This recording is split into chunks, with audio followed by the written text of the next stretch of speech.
Boa tarde a vocês que nos assistem. Começa agora mais uma emissão do Telesur Notícias em português. Eu sou André Vieira e diretamente aqui da nossa correspondência na cidade do Rio de Janeiro, levaremos para vocês o que foi informação na América Latina e no mundo. Começamos. A oposição boliviana segue a mesma cartilha da oposição venezuelana e não reconhece os resultados da última eleição de seu país. Além disso, a oposição boliviana também se recusa a participar de uma auditoria das eleições com a presença de observadores internacionais da OEA. Além disso, essa mesma oposição agora convoca atos violentos e exige a realização de um segundo turno. Movimentos sociais, mineiros, camponeses, trabalhadores e outros setores se manifestaram novamente contra a violência opositora. A Central Operária Boliviana pediu às autoridades que restaurem a normalidade diante da pressão promovida pelos comitês cívicos em 5 cidades. Não pode haver confrontação entre companheiros quando uns incitam a violência. O confronto, a queimar sedes de campanha, instituições do Estado, a queimar nossas sedes sindicais, não podemos aceitar. O presidente Evo Morales afirmou que, usando a desculpa de uma suposta fraude eleitoral, a oposição tenta um golpe de Estado. Se alguém está seguro de que houve fraude, deveria estar feliz por levar provas a organismos internacionais. Como não tem nenhuma prova, passam agora a afirmar uma fraude para tentar um golpe. Antes das eleições do dia 20 de outubro, a oposição anunciou que não acataria o resultado se Evo Morales ganhasse. O argumento utilizado era de uma suposta fraude eleitoral, que agora se negam a comprovar diante de especialistas internacionais que realizaram uma auditoria do processo e da votação. De La Paz, Fred Morales, Telesur Bolívia. Passamos agora ao Chile, país que há 20 dias vive uma onda de protestos contra o governo do presidente Sebastián Piñera e também contra o sistema que é aplicado nessa nação andina desde a ditadura de Augusto Pinochet. Diretamente de Santiago, capital desse país, Alejandro Kirk nos atualiza. Bom dia desde o centro de Santiago. As mobilizações no Chile continuam sem parar. Hoje, um grupo de dirigentes da Central Unitária de Trabalhadores do Chile convocou a uma greve geral para o dia 12 de novembro, na terça-feira da próxima semana. Nesta tarde vai continuar uma série de manifestações. Hoje os médicos e os dentistas estão a protestar em frente da Organização Pan-Americana da Saúde, exigindo uma determinação, uma posição firme deles com respeito à situação que está ocorrendo aqui no Chile. E na semana em que o rompimento da barragem de Fundão na cidade de Mariana, Minas Gerais, completa 4 anos, surgem revelações sobre este caso e também sobre o rompimento de outra represa na cidade de Brumadinho, também em Minas Gerais. Vejamos os detalhes. No último dia 5 de novembro, o estouro da barragem de Fundão, da Samarco BHP Billiton e Vale completou 4 anos. Reportagem da agência pública revelou um relatório omitido pela Fundação Renova e pelo governo de Minas Gerais, que classifica as cidades atingidas como um local de perigo A, perigo urgente à saúde pública. As análises foram feitas em 8 distritos da cidade de Mariana e 4 distritos de Barra Longa. Outra revelação tem a ver com Brumadinho. Segundo um relatório da Agência Nacional de Mineração, a empresa Vale sabia 8 meses antes de problemas na mina Córrego do Feijão, que estourou no dia 25 de janeiro deste ano e não comunicou aos órgãos fiscalizadores. Somadas as 2 tragédias, denunciadas como crimes, foram 289 mortos e um dano irreparável ao meio ambiente. E continuamos no Brasil, isso porque desde 2016, com um golpe de Estado contra a presidenta Dilma Rousseff, vem sendo aplicado nesse país uma série de políticas neoliberais que têm levado o Brasil a alcançar recordes negativos, como é o caso do número de pessoas sem teto. Brasil tem um novo recorde. Nunca foi tão alto o número de pessoas sem casas.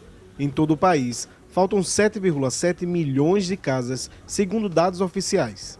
Somente entre 2015 e 2017, o déficit habitacional aumentou em 220 mil casas. Rita de Cássia, de 44 anos, vive com seu esposo e 4 netas nessa pequena casa na favela Mundaú, em Maceió. Não é muito bom não, né, rapaz? Simplesmente que aqui tem criança, né? Barraco com 3, 4 crianças, a gente pensa mais nas crianças, né? Isso não tem um conforto bom, né, para dar às crianças, né? Os moradores já conquistaram o registro de mais de 3.000 barracos e a promessa do governo local para a construção de 1.776 casas. Além da demora da Prefeitura de Maceió, eles podem enfrentar outro problema. O governo de Jair Bolsonaro tem uma dívida de 500 milhões de reais com as construtoras do Minha Casa Minha Vida, o que pode atrasar ainda mais o início das obras. Moradores e movimentos sociais exigem mais que as casas. Na realidade, não envolve só as moradias, envolve posto de saúde, envolve creche, envolve vários campos de futebol, praça, vários aparatos sociais. Em uma reunião convocada pela Justiça de Alagoas, o governo local e a Caixa Econômica se comprometeram a avançar com a construção. Enquanto isso, moradores seguirão lutando pelo direito à moradia digna. André Vieira e Sebastião Soto, Telesur, Brasil. Durante o 74º período das sessões das Nações Unidas, Cuba apresentou uma resolução onde pede o fim do bloqueio imposto pelos Estados Unidos a essa nação caribenha. Durante seu discurso, o ministro de Relações Exteriores de Cuba, Bruno Rodrigues, apresentou os prejuízos do bloqueio econômico. A sessão iniciou ontem na sede do organismo em Nova York, Estados Unidos, com as declarações das missões diplomáticas em apoio à resolução. Na votação de hoje, 187 países votaram a favor de Cuba, 3 se posicionaram contrários e 2 se abstiveram sobre o bloqueio imposto há quase 60 anos pelo governo dos Estados Unidos contra a ilha socialista. Mais uma vitória do povo cubano. Essa é a 28ª vez que Cuba apresenta uma proposta de resolução na ONU contra o bloqueio. Nos últimos meses, o governo do presidente Donald Trump iniciou uma escalada em sua agressão contra Cuba, com a aplicação de medidas não convencionais para impedir o abastecimento de combustível de nosso país em diversos mercados, por meio de sanções e ameaças aos navios, navieiras e companhias de seguro. Seu objetivo, além de afetar a economia, é prejudicar o nível de vida das famílias cubanas. O governo dos Estados Unidos, sim, é responsável. O governo dos Estados Unidos, sim, é responsável. No último domingo, o presidente de El Salvador, Nayib Bukele, expulsou a missão diplomática nomeada pelo presidente Nicolás Maduro nessa nação. E também reconheceu o deputado opositor Juan Guaidó como presidente interino da Venezuela. Em reciprocidade, Maduro considerou o embaixador de El Salvador na Venezuela como persona non grata. Além disso, Maduro denuncia que essa atitude de El Salvador corresponde a uma ordem ditada pelo governo dos Estados Unidos. Dá vergonha ver como se desfigura.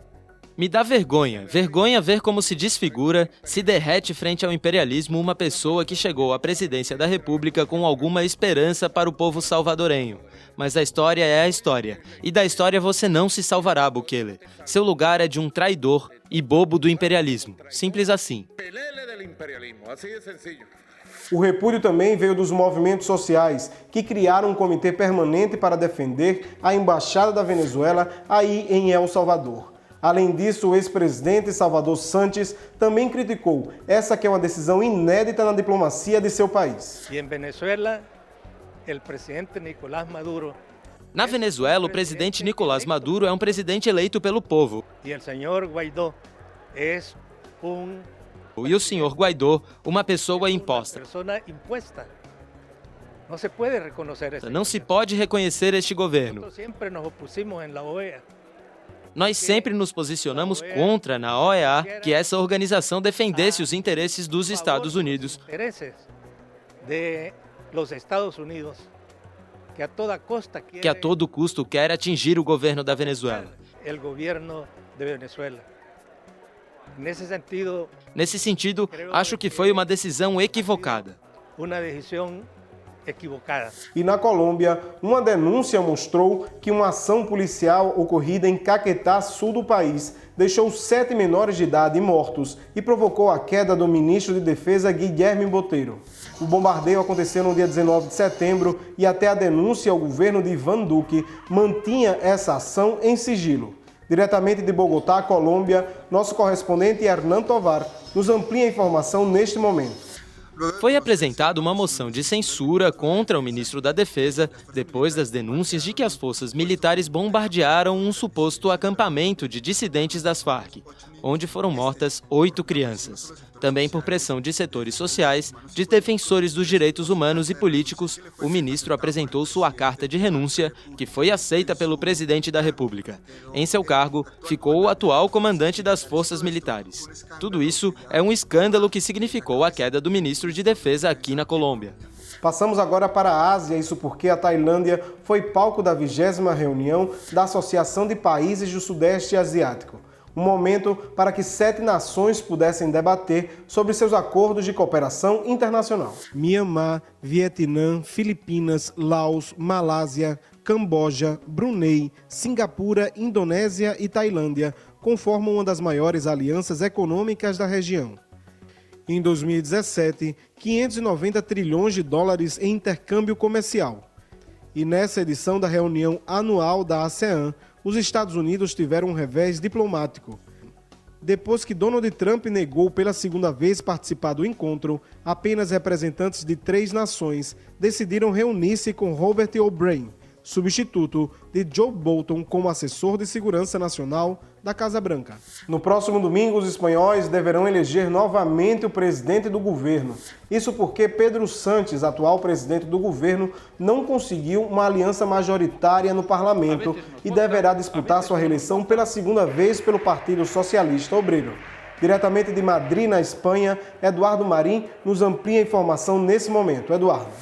Saudações direto de Madrid. Reta final desta campanha eleitoral que chegará ao fim na noite desta sexta-feira e que favoreceu principalmente o grupo da ultradireita Vox, que, segundo as pesquisas, subirá substancialmente seu número de deputados nas eleições no próximo domingo. Saiu debilitado o presidente do governo atual, Pedro Sánchez, principalmente depois das declarações em entrevista a uma rádio, na qual ele afirmou que a Procuradoria-Geral do Estado dependia do governo. Pablo Casado, líder do Partido Popular, sairá reforçado. As pesquisas mostram também o cenário de aumento de deputados para alguns partidos nas eleições. Não é o caso de Albert Rivera, dos Ciudadanos, e também não é o de Unidas Poderemos, que trabalham de olho nessas pesquisas. Esta é a situação, o panorama geral, faltando um dia para o fim da campanha eleitoral. Depois de sábado, será a jornada de reflexão e, finalmente, no domingo, a votação, a 4ª em 4 anos. E assim chegamos ao final dessa emissão do Telesur Notícias em Português. Em nome de todas as nossas equipes espalhadas pelo mundo, muito obrigado a você por sua audiência. Somos a Telesur, o sinal informativo da América Latina e do Caribe.